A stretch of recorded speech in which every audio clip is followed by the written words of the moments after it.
네, 안녕하세요. 예비 중학교 1학년 정통국어 0601 이제 15페이지 같이 보도록 하겠습니다.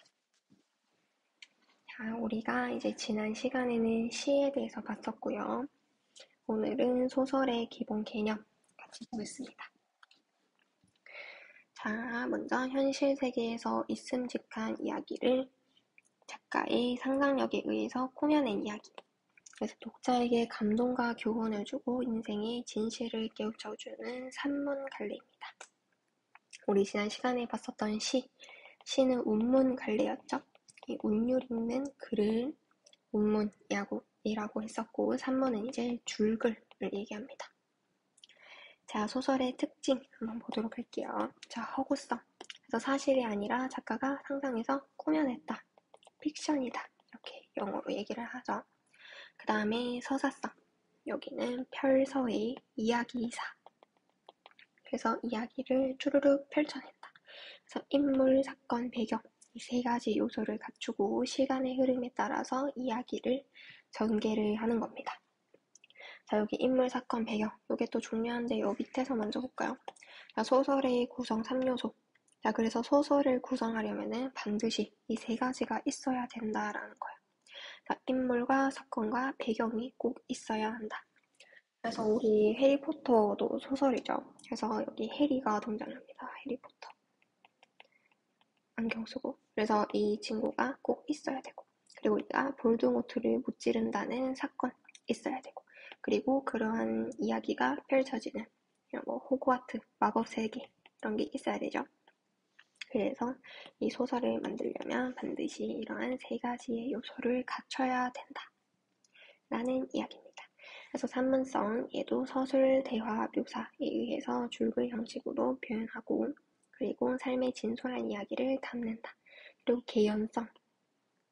개연성의 의미는 현실에 있음직한 이야기를 얘기합니다. 그래서 우리 만약에 뭐 드라마 같은 거를 볼 때도 갑자기 너무 생뚱맞게 말도 안 되는 식으로 이야기가 전개될 때 있죠. 그러면은 사람들이 이 드라마 너무 개연성이 없다. 이렇게 얘기를 합니다. 너무 현실 세계에 있음직한 이야기가 아니다. 개연성이 없다고 얘기를 합니다. 자, 그 다음에 예술성. 이것도 마찬가지로 문학 작품이니까 예술적인 아름다움을 드러내며 감동을 느낄 수 있다. 자, 그 다음에 소설의 3요소. 주제, 구성, 문체 이렇게 있습니다.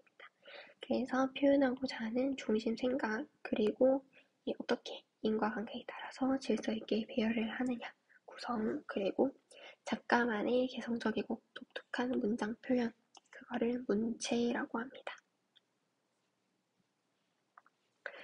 자, 그러면은 여기 뒤에 동백꽃이라는 소설에서도 점순이라는 인물들이 등장을 하고요. 이 사건이 일어납니다. 점순이가 닭싸움을 붙이고 나는 화가 나서 점순이의 닭을 죽여버려. 그런데 혼낼 게 무서워서 울게 됩니다. 그런데 알고 봤더니 점순이가 이 나에게 관심이 있는 거를 이렇게 닭싸움을 붙이는 걸로 표현을 한 거였어요. 그래서 어쨌든 결국 점순이가 내가 이 점순이의 닭을 죽인 거를 점순이가 용서를 해주게 되면서 두 사람이 화해를 하게 되는 이런 일련의 사건 등장을 하고 배경은 어느 한적한 시골 마을이 배경이 됩니다. 자, 그 다음에 그럼 여기에서 나오는 인물의 유형도 이제 좀 크게 나눌 수 있습니다. 자, 먼저 비중에 따라서 나눈다. 그러면은 비중이 큰 중심인물, 비중이 적은 주변인물, 그리고 역할에 따라서 이 역할을 이끄는 주동인물. 그래서 중심에서 사건을 주도하고 작가의 의도와 주제를 보여주는 인물이 주동인물, 주인공이죠. 근데 반동인물, 이제 이러한 주인공을 좀 이렇게 힘들게 하는, 이 시련을 겪게 하는 그런 반하는 인물이 나옵니다. 그래서 주동인물을 방해하며 갈등을 일으키는 인물을 반동인물이라고 합니다. 자, 그 다음에 성격 변화에 따라서 이것도 아주 중요한데요. 좌평면적 인물. 사건의 전개에 처음부터 끝까지 성격이 쭉 그대로입니다. 그러면은 평평하다, 평면적이다. 그래서 흥부는 처음부터 끝까지 착하죠. 그래서 평면적이다. 근데 입체적이다. 사건이 전개가 되면서 처음에는 착했는데 나중에는 나빠진다. 이런 식으로 좀 입체적이다. 그래서 여기 놀부는 악한 사람이었다가 죄를 뉘우치는 성격이 살짝 변한다. 그래서 입체적이다. 이렇게 표현을 합니다. 자, 그 다음에 대표성. 자, 전형적이다라는 거는 이 사회 계층, 직업, 특정 세대를 전형적으로 드러낸다, 대표한다. 그래서 우리 절개를 중요시하는 조선시대의 여성의 이게 뭔가 상징처럼 드러나는 전형적인 인물이 춘향이죠. 그리고 개성적이다. 이거는 특히 그냥 요 인물만 가지고 있는 독특한 개성. 그래서 양반의 허위와 약점을 들추며 놀리는 이런 개성적인 인물을 등장을 하고 있습니다. 자, 그 다음에 소설의 구성 단계 보도록 하겠습니다.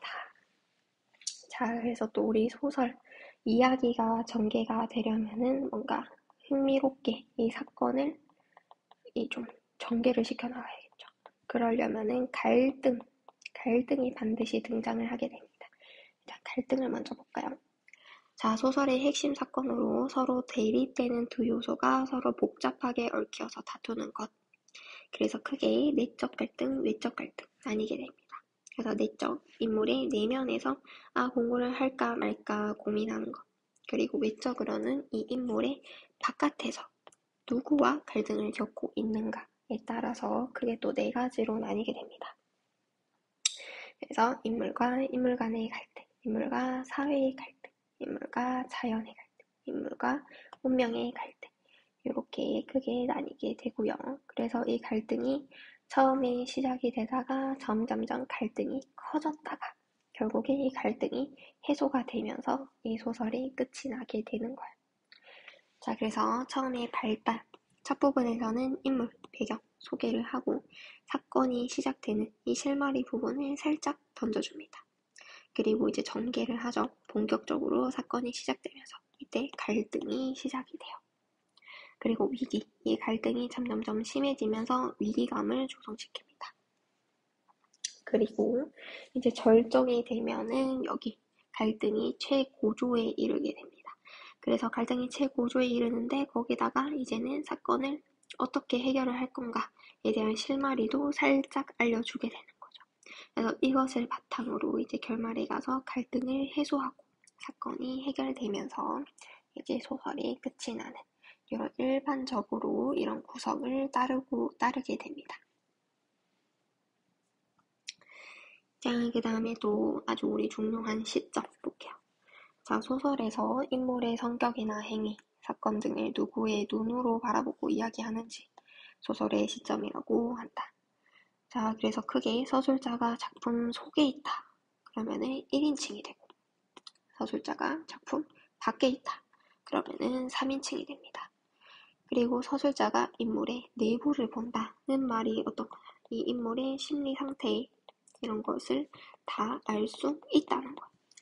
자, 그러면은 작품 속에 있는데 이 인물의 내부를 알 수 있다. 특히 주인공의 내부. 그러면은 나 자신일 수밖에 없겠죠. 그래서 1인칭 주인공 시점. 그리고 이 인물의 내면을 다 알고 있는데 작품 밖에 있어요. 그러려면은 마치 신과 같이 전지전능한 그런 작가 시점에서 봐야 된다. 그래서 작품 밖에 있는데 인물의 심리 상태를 다 알면은 전지적 작가 시점. 그리고 작품 속에 있는데 작품 속에서 이 서술자가 얘기를 하고 있습니다. 그럼 얘는 1인칭이니까 나라고 얘기를 하겠죠. 근데 얘가 주인공이 아니에요. 얘가 다른 애를 주인공을 외부에서 관찰을 하는 겁니다. 그럼 이제 이때 이 1인칭인 나는 누구냐? 바로 주인공이 아니라 관찰자라는 거예요. 그 다음에 작품 밖에 있어요. 작품 밖에 있고 또 여기 안에 있는 인물을 외부에서 관찰해. 그러니까 얘는 이 내면 심리를 알지는 못하고 이 등장인물의 이 외적인 모습만 알 수 있는 이때 얘를 3인칭 관찰자 시점이라고 합니다.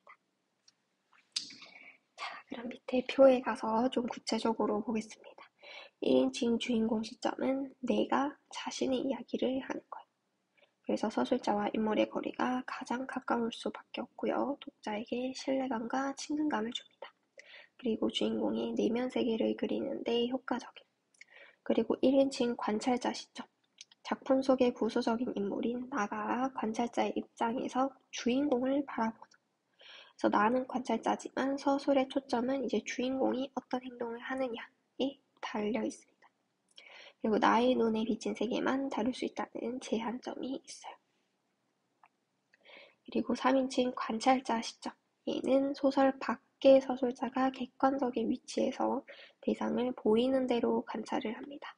그러니까 아무래도 가장 객관적이겠죠.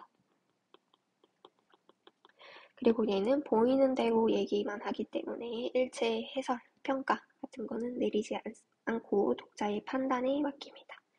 그리고 서술자와 인물의 거리가 가장 멀기 때문에 독자의 상상력이 그 속에 개입할 부분이 많습니다. 그래서 얘가 전달하는 정보가 한정적이니까 독자는 그 나머지를 다 각자 상상을 하는 거죠. 그리고 3인칭 전제적 작가 시점. 이 친구는 마치 신과 같이 전지전능한 위치에서 심리까지도 낱낱이 분석하고 서술을 합니다. 그리고 작가가 작품의 넓은 범위로 얘가 무슨 생각을 하는지 그런 심리까지 다 말을 해주기 때문에 얘랑 반대로 독자의 상상력이 들어갈 부분이 적어지게 되는